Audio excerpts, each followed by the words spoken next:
আজকে আমরা এখানে যারাই এসেছি আমরা কেউ কোটিপতি না, আমরা সবাই রিক্সা চালিয়ে আমাদের জীবিকা নির্বাহ করি। আজকে পেটের দায়ে ফ্যামিলির ভরণ পোষণের কারণে আমরা অনেক শিক্ষিত ছাত্র সমাজ আজকে রিক্সা চালাই। লোক লজ্জার ভয়ে আমরা বলতে পারি না। আজকে আমরা এখানে এই যে আমার শ্রদ্ধেয় বড় ভাই সে তিতুমির কলেজের স্টুডেন্ট, সেও রিক্সা চালায় তার পরিবার পরিচালনা করার জন্য। আমি আমিরজান কলেজের একজন স্টুডেন্ট, আমিও রিক্সা চালাই আমার এই পরিবার পরিচালনা করার জন্য। দেখেছেন কি হৃদয় বিদারক, আঁখোं में आंसू आ गया। আসে নাই আসু, আসে নাই। আচ্ছা এডিটর সাহেব কান্দন তো আসছে না, আপাতত আমার আপনি এনে কান্দা দেন না। হচ্ছে হারাম জাদা রিক্সাওয়ালা সাজিছু, তোর রিক্সা তোর পুচ্ছে দিয়ে হান্দাই দিমু। এর নাম আশরাফুল খান। এই যে দেখেন ছাত্রলীগের খিলক্ষেত 43 নাম্বার ওয়ার্ড শাখার সহসভাপতি, যার নাই কোনো গতি সে হয় সহসভাপতি। এইটা সাহেব দেখানোর কাজ কামগুলো দেখান না, ওই যে সহসভাপতি সেটাও দেখান না। ওর আওয়ামী লীগের কাজ কাম, ওই যে রিক্সাওয়ালা সাজিছে কত বড় মিথ্যা কথা কয়। সেনাবাহিনী ওরে ধরেন, আগে রিক্সালি ঘর খায় সিধা করে দেন, আর রিক্সাওয়ালা ভাইয়েরা যার তার কথায় নামেন না রাস্তায়। সমস্যা আছে, আমরা তো আছি। কে যেন রিট করেছে ব্যাটারি চালিত রিক্সা বন্ধ করার জন্য। প্রধান বিচারপতি এটা আপনারে কইতেছি, এইসব রিট পিট যেন গ্রহণ করা না হয়। এই সমস্ত দরিদ্র বিরোধী পদক্ষেপ শুরুতেই বন্ধ করে দেওয়া উচিত। ব্যাটারি চালিত রিক্সা থাকবে, কেউ এটা বন্ধ করতে পারবে না, কারো ক্ষমতা নাই, কেউ যেন বন্ধ করার চেষ্টা না করে। ব্যাটারি চালিত রিক্সা বন্ধ করলে আমি করলে ঢাকা শহরে তো আগুন জ্বালায় দিব, আদালতেও আগুন জ্বালিয়ে দিব। আগে সাবধান করে দিলাম, যুক্তি তর্ক পরে শুনবো, আগে আগুন জ্বালাবো তারপরে যুক্তি চুক্তি। ফাজলামও বন্ধ করবেন। এটা যেহেতু আদালত দিয়ে করিচ্ছে সেজন্য আপনাকে কইলাম, আপনাকে রেসপেক্ট করি, আমাদের কথাটা রাখবেন। এটা আপনি না করিয়া যদি প্রফেসর ইউনুস করতো তাহলে প্রফেসর ইউনুস রে কইলাম নি, আপনাকে কইলাম এই সমস্ত ফাজলামি যেন না চলে। যাই হোক, আমার গতকালের এপিসোড নিয়ে আসি। আর নতুন একটা ঘটনা ঘটিছে, নির্বাচন কমিশনার নিয়োগ দিছে। ক্যাঙ্কা হইলেও সে নির্বাচন কমিশন আমাদের আশা আকাঙ্ক্ষা কি পূরণ করবে পারবি আমার ক্ষুদ্র ভ্রাতা আর ভগিনীদের, সেটা প্রশ্ন। আসেন সেটা নিয়ে আলাপ করি। আমার আগের এপিসোডে খলিল ভাই নিয়োগ নিয়ে কইছিলাম, তা আমার দর্শকেরা অভূতপূর্বভাবে খলিল ভাইকে অভিনন্দিত করেছে। অনেকেই বলছেন যে আপনার তিনি গুরুজন, আমাদেরও গুরুজন। আবার বলছে কেউ কেউ আপনাকে অনেকদিন পর খুশি দেখা আমাদেরও ভালো লাগিছে। আজকের এপিসোডে দেখেন দেখেন খুশি লাগে কিনা। আমার দর্শকদের হাসি কান্না সুখ দুঃখের সাথী হয়ে যেতে পারছি, এটা আমার পরম পাওয়া। দুনিয়াতে অল্প মানুষের ভাগ্যে এটা ঘটে। আমি ভাগ্যবান, আপনাদের অকৃত্রিম ভালোবাসায় সিক্ত হয়েছি। দেখেন পরম করুণাময়ের কত দয়া, আমার মতো একজন অকৃতি অধমকেও কম করে কিছু কিন্তু দেন নাই।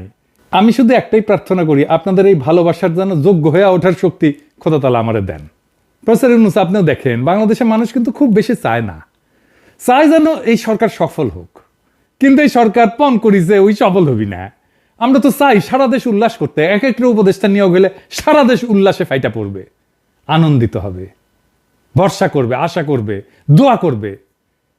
কিন্তু তারা পণ করেছে আমাদের উল্লাস করতে দেবে না। শহীদুল আলম কোন দিক থেকে মোস্তফা সরোয়ার ফারুকের চাইতে কম? প্রফেসর ইউনূস আপনি নিজেই বলেন। যে কোনো প্যারামিটারে শহীদুল আলম ফারুকের চাইতে 1000 গুণ শ্রেষ্ঠ। তাও শহীদুল আলম হয় না সংস্কৃতি উপদেষ্টা, হয় ফারুকি।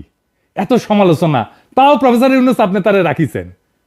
এই কারণেই আমরা অল্পতেই খুশি হয়ে যাই। একটু পাইলাম, আমাদের নিজেদের পাওয়া না, আপনারই পাওয়া। ডক্টর খলিল আপনারই সহকর্মী, আমার গুরুজন কিন্তু আপনার তো সহকর্মী। আমাদের জীবনে আনন্দ আর সুখের উপলক্ষগুলো খুব সামান্য, তাও আশায় বুক বাঁধি। আর একটা ভালো নিয়োগের খবর জানাই, নতুন আইজিপি হয়েছেন বাহারুল আলম সাহেব। অনেকে অভ্যাসবশত সমালোচনা শুরু করছেন, কিছু না যায় নাই। আসেন ওনার সম্পর্কে কিছু জানি। গত 5 বছর ধরে উনি ফ্যাসি বিরোধীদের সাথে কাজ করছেন। উনি একজন MBBS doctor, Mymensingh medical college থেকে পাশ করছেন। ম্যাট্রিকে মানে এসএসসিতে ঢাকা বোর্ডের ফার্স্ট হয়েছিলেন। সরকারি চাকরি শেষ হওয়ার পরে আইসিডিডিআরবিতে হসপিটালসের প্রধান হিসেবে কাজ করছেন। গণ অভ্যুত্থান চলাকালে 18 জুলাই থেকে মহাখালী রেল ক্রসিং থেকে সেতু ভবন পর্যন্ত পুরো রাস্তা দিনের পর দিন দখলে রাখছিল যেই ছাত্র শ্রমজীবী সংগ্রামী বীর জনতার তরুণ কিশোরেরা তাদের চিকিৎসার জন্য আইসিডিডিআরবির হাসপাতাল 24 ঘন্টা খোলা রাখছিল কে? বিরামহীনভাবে যারা কাজ করছিল, যারা চিকিৎসা দিছিল এবং লুকায় রাখছিল, সেই সমস্ত স্বাস্থ্যকর্মীর নেতৃত্ব দিছিল কে? বাহার ভাই, আমাদের প্রিয় বাহার ভাই, অভিনন্দন বাহার ভাই। আমাদের শুভকামনা থাকবে আপনার জন্য। ভাঙ্গা পড়া পুলিশ বাহিনী একজন বিপ্লবের সাথীকে তাদের নেতা হিসেবে পাইছে। আমি কনফিডেন্ট পুলিশ বাহিনীর সাথে জনগণের দূরত্ব কমবে। বাহার ভাই, আপনি দেখছিলেন কিনা জানি না, আমি পুলিশ পুনর্গঠন নিয়ে 2টা ভিডিও করেছিলাম। দেখতে পারেন, নাও দেখতে পারেন, না দেখলে ক্ষতি নাই, যদি দেখে নেন তাহলে খুশি হব। আপনি দেখবেন পুলিশের কোনো গুণগত পরিবর্তনে আমার কোনো সাহায্য, কোনো পরামর্শ যদি দরকার পড়ে, আপনার এই ছোট ভাই সবসময় থাকবে। আমাদের ভবিষ্যৎ প্রজন্ম যেন আপনার বাহিনী নিয়ে গর্ব করতে পারে। আমার একটা স্বপ্ন আছে বাহার ভাই, পুলিশ নিয়ে। আমেরিকায় নাকি শুনছি যে কোনো মিলিটারি সদস্যকে যদি পাবলিক প্লেসে কেউ পায় জনগণ, তাহলে তাদের খাবার কিনে দেয়, কফি কিনে দেয়, কিছু খাওয়াইতে চায়, সেটা কফি হোক বা অন্য খাবার হোক। তারা এতই পছন্দ করে, এতই ভালোবাসে।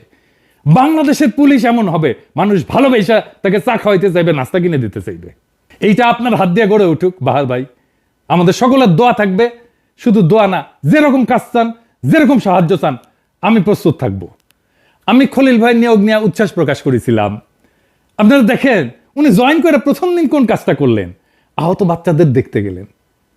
কি গভীর মমতায় বাচ্চাদের পাশে গিয়ে বসছেন, দেখছেন? আমি শিওর উনি বাচ্চাদের চিকিৎসার একটা দীর্ঘমেয়াদী সমাধানের জন্য কাজ করবেন। আপনারা দেখবেন উনি সরকারের কাজকে এক অনন্য উচ্চতায় নিয়ে যাবেন। আজ যখন এই এপিসোড বানাচ্ছি তখনই দেখলাম নির্বাচন কমিশন ঘোষিত হয়েছে। এইবার আসেন, কেমন হইল এই নির্বাচন কমিশন? আপনারা দেখেছেন অবসরপ্রাপ্ত সচিব AMM নাসির উদ্দিনকে প্রধান নির্বাচন কমিশনার নিয়োগ দিচ্ছেন। আর কমিশনার হিসেবে যারা নিয়োগ পাইছেন, একজন হইতেছেন সাবেক অতিরিক্ত সচিব আনোয়ারুল ইসলাম সরকার, অবসরপ্রাপ্ত জেলা এবং দায়রা জজ আব্দুর রহমান এল মাসুদ, সাবেক যুগ্ম সচিব তাহমিদ আহমেদ এবং ব্রিগেডিয়ার জেনারেল অবসরপ্রাপ্ত আবুল ফজল মোহাম্মদ সানাউল্লাহ। আমি এই পুরা কমিশনের 2 জনকে চিনি, একজনকে ব্যক্তিগতভাবে চিনি, একজনকে ব্যক্তিগতভাবে চিনি না, কিন্তু চিনি ওনার কাজকর্ম, ওনার সম্পর্কে আমি জানি আর কি অনেক দিন থেকে। আর এই কমিশন যারা নির্বাচিত করছেন তাদের অনেককেই আমি শুধু ব্যক্তিগতভাবে চিনি না, আমি ওনার মধ্যে আমার গুরুজনরাও আছেন, আমি ওনাদের আর নাম না বলি আর কি। যাই হোক, আমি এই প্রধান নির্বাচন কমিশনার নিয়ে বলি, তাইলে বুঝবেন যে কেমন হয়েছে নির্বাচন কমিশন। AMM নাসির উদ্দিন সাহেব 2009 সালে জানুয়ারি মাসে স্বাস্থ্য সচিব পদ থেকে অবসরে গেলেন। তিনি 1979 সালে BCS ট্যাক্সেশন সার্ভিসের কর্মকর্তা হিসেবে চাকরি জীবন শুরু করছিলেন। তার আগে শিক্ষকতা করেছেন চট্টগ্রাম বিশ্ববিদ্যালয়ের অর্থনীতি বিভাগে। কক্সবাজার জেলার কুতুবদিয়া দ্বীপের এই আদি বাসিন্দা চট্টগ্রাম বিশ্ববিদ্যালয়ে শিক্ষকতা করার সময় সেইখানে প্রফেসর ইউনূসের সহকর্মী ছিলেন। শিক্ষকতার পেশা চাইরা প্রশাসনে যোগ দেওয়া, অর্থনীতিশাস্ত্রে প্রথম শ্রেণীতে উত্তীর্ণ মেধাবী প্রশাসক, বাংলাদেশের তথ্য সচিব, জ্বালানি সচিবের গুরু দায়িত্ব পালন করছেন। সৎ, দক্ষ, যোগ্য এবং সদালাপী এই ব্যক্তি প্রধান নির্বাচন কমিশনারের যে দায়িত্বভার গ্রহণ করছেন, সেই দায়িত্বভার আপনারা বুঝতেই পারতেছেন উনি সফলভাবে পালন করবেন, আমরা এই আশা করতেই পারি। কিন্তু এর বাইরেও আরো কিছু বলার আছে। প্রথম কথা, এই যে কমিটি এই নির্বাচন কমিশনার নির্বাচন করছে, সেই কমিটিটা সলিড একটা কমিটি ছিল। কিন্তু আমার অনেক শ্রদ্ধাভাজন ব্যক্তিরা ছিলেন, আমি বলছি আগে যে আমার গুরুজন ছিলেন, আমি নাম করতেছি না। ওনারা যাকে প্রধান নির্বাচন কমিশনার নির্বাচিত করছেন ওনার সম্পর্কেই কথা বলি। তার আগে একটা কথা বইলা নিই আর কি। আপনি এমন কাউকে কখনোই বন্ধু বানাবেন না, নিশ্চয়ই পারিবারিক বন্ধুত্ব করবেন না যার সাথে আপনার চিন্তা, বিশ্বাস, ভ্যালুজ মেলে না, তাই না? করবেন না, তাই না? এটা মাথায় রাখেন এই আলোচনাটা শোনার সময়। নাসির ভাইয়ের প্রসঙ্গ পরে আসি, আমি ওনার ছোট ভাইকে নিয়ে আলাপ শুরু করি। ওনার ছোট ভাই আমার খুবই ঘনিষ্ঠ বন্ধু, সিনিয়র ফ্রেন্ড, আমার ঘনিষ্ঠ বন্ধু। আমার ডাক্তারদের যে বন্ধু বান্ধবদের সার্কেল, তার বেশিরভাগই আমার সিনিয়র আর কি। কক্সবাজারের সকলেই এই পরিবারকে চেনেন। কুতুবি ভাই, উনি ডেন্টিস্ট, অত্যন্ত উচ্ছল বন্ধুবৎসল মানুষ। আমার যে ডাক্তার বন্ধুদের গ্রেটার সার্কেল, আমি জানি না আপনারা চেনেন কিনা, ওই সার্কেলের মধ্যমণি কুতুবি ভাই। আমার ডাক্তার বন্ধুদের গ্রেটার সার্কেল কোনটা সেটা বললে বুঝবেন যে বাংলাদেশের ডাক্তারি পেশার যে মাল আর কি, যারা তারা আর কি, বুঝছেন? তো কে আমি কয়েকজনের নাম বলি, সবার নাম করতেছি না। ধরেন ইউনাইটেডের ডাক্তার মমিনুজ্জামান, তারপরে প্রয়াত professor Ridwanur Rahman, professor FM Siddiqui, Syed Atiqul Haque, চট্টগ্রামের professor Yunan bin Yunus, professor MA Foyez DG health ছিলেন।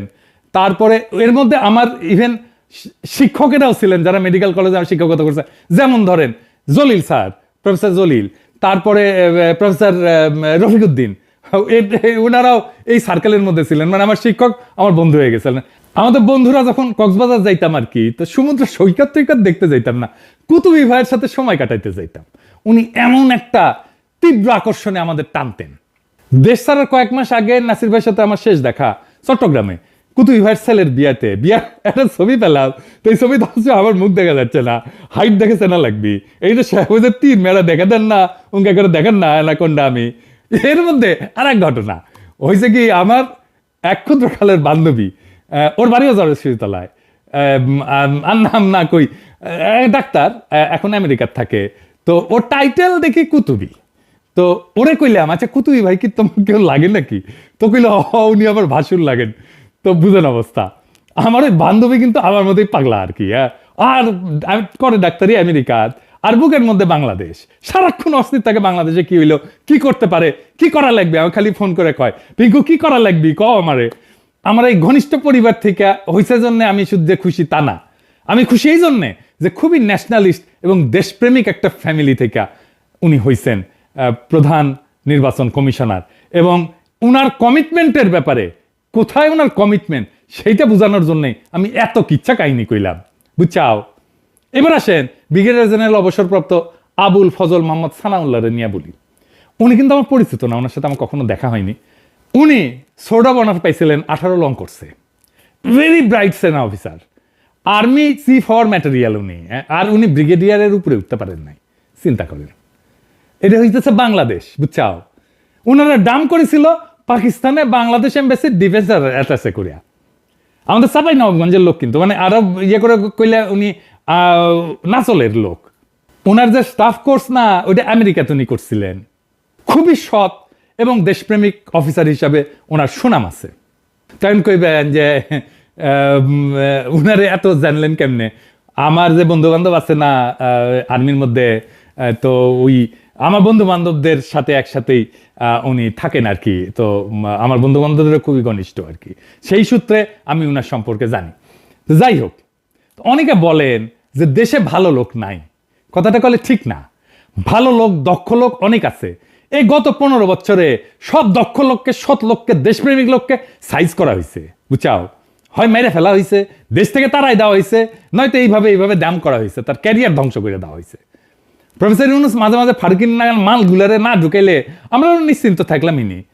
তা এগুলো নিয়ে প্রশংসা যাই করি, আইজি, তারপরে প্রধান নির্বাচন কমিশনার, নির্বাচন কমিশন, এনাদের নিয়ে প্রশংসা যাই করি না কেন, ফারুকের বিরুদ্ধে গেলে প্রতিবাদ অব্যাহত থাকবে। পরের ভিডিও দেখবেন ক্যাঙ্কা প্রতিবাদ আমরা করবো। এরপরে আমরা ফারুকিরা প্রতিরোধ করা শুরু করব। ওর প্রত্যেকটা দিন কাটবে আতঙ্কের মধ্যে, কয়া দিলাম, আগে থেকেই কয়া দিলাম। তবে নির্বাচন কমিশনকে আমরা আগলায় রাখবো। আমরা নিশ্চিত এই নির্বাচন কমিশন আমাদের কাঙ্ক্ষিত অবাধ সুষ্ঠু নির্বাচন উপহার দেবে। আবারও আমরা অনেক দিন পরে উৎসব কইরা নির্বাচনে অংশ নেব। ধ্বংস হয়ে যাওয়া নির্বাচন কমিশনকে ধ্বংসস্তূপ থেকে আবারও গড়ে তোলায় দেশবাসীর সম্পূর্ণ সহযোগিতা থাকবে। আর আপনারা তো জানলেনই, প্রধান নির্বাচন কমিশনার পিনাকির গুরুজন, পিনাকি দাদার গুরুজন যেন যথাযথ সম্মান আর সহযোগিতা পায়, এটা নিশ্চিত করার আহ্বান জানাই গেলাম। আর নাসির ভাই, শুভকামনা থাকলো। আর যদি কখনো মনে করেন আমরা অনলাইনে কোনো ধরনের সাহায্য করতে পারি নির্বাচন কমিশনকে, দেশে এবং বিদেশে, যেমন ধরেন ভোটার রেজিস্ট্রেশনকে এটাকে উদ্বুদ্ধ করা, ভোট কেন্দ্রে আসা, ভোটে কারচুপি না করার ব্যাপারে প্রচারণা চালানো, যেইটা বলেন জনগণকে জানানোর বিষয়ে, নির্বাচনে গণসম্পৃক্তি বাড়ানোর বিষয়ে শুধু একবার বলবেন আমাদেরকে, শুধু আওয়াজ দিবেন, হুকুম দিবেন, আপনি বান্দা হাজির থাকবে। সরকারে যাদের আমরা অপছন্দ করি, এমনি করি না, কারণ আছে, কারোর সাথে কোনো ব্যক্তিগত ঝগড়া নাই করে। সেই জন্য প্রফেসর ইউনুস আপনারা একটা রিকোয়েস্ট করি, খোদার দোহাই লাগে এমন কাউরে নিয়োগ দিয়েন না যাদের পিছনে আমাদের ক্রিয়েটিভ এনার্জি খরচা করতে হয়। আমরা যাদের অপছন্দ করব না তাদের জান কলে কালা কালা করে দিব, কিন্তু যাদের আমরা পছন্দ করব, যাদের গ্রহণ করব, তাদের আমরা হৃদয়টা তুলে দেব। তার প্রমাণ আমরা রাখলাম, আপনি দেখলেন। আশা করি ভবিষ্যতে আমরা এমন উল্লাস কইরা আমাদের সরকারের গুরুত্বপূর্ণ পদের লোকদের গ্রহণ করতে পারি যেন। ধন্যবাদ দিলাম প্রফেসর ইউনুস আপনারে। অন্তত এই 2টা দিন আমার খুশিতে কাটলো, শুধু আমার না, জনগণেরও খুশিতে কাটলো। আগামী দিনগুলো যেন খুশিতে কাটে, এই কামনা জানাই গেলাম প্রফেসর ইউনুস আপনারে। ধন্যবাদ আপনারে আবারও। ইনকিলাব জিন্দাবাদ।